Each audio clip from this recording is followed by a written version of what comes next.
Hello and welcome to Reading with Miss Christina. Today we are reading The Windy Day by Anna Melbourne and Elena Temporin.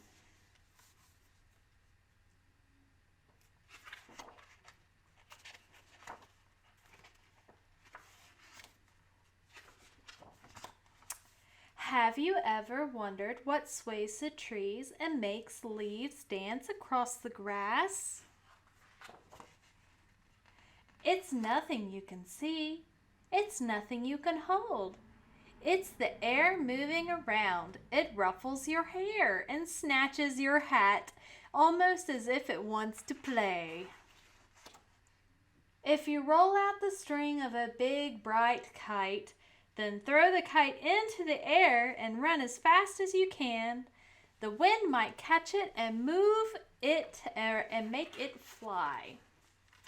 It dips and dives and swoops around, held up by the invisible wind. All at once, a blustery gust tosses the kite into a tree. The wind is rough and tumbly along the cliff.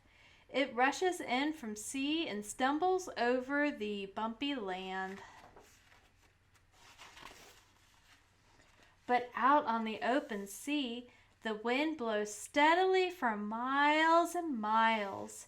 It fills a boat's sail, making them billow and push the boat across the waves.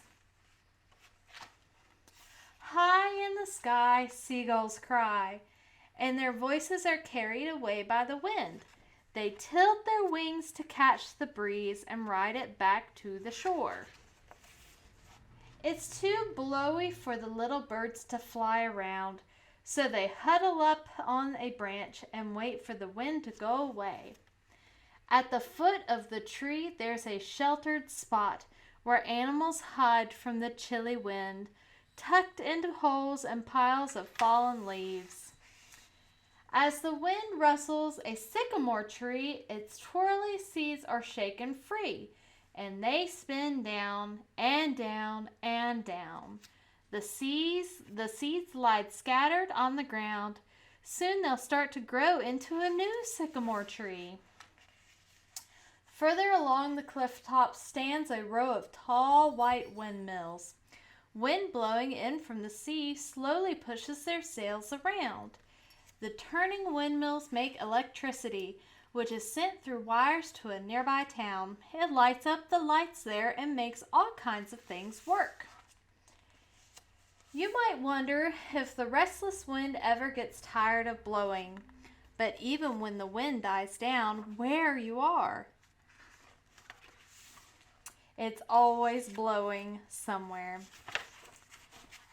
And that was The Windy Day. I hope you guys have a wonderful day. Bye!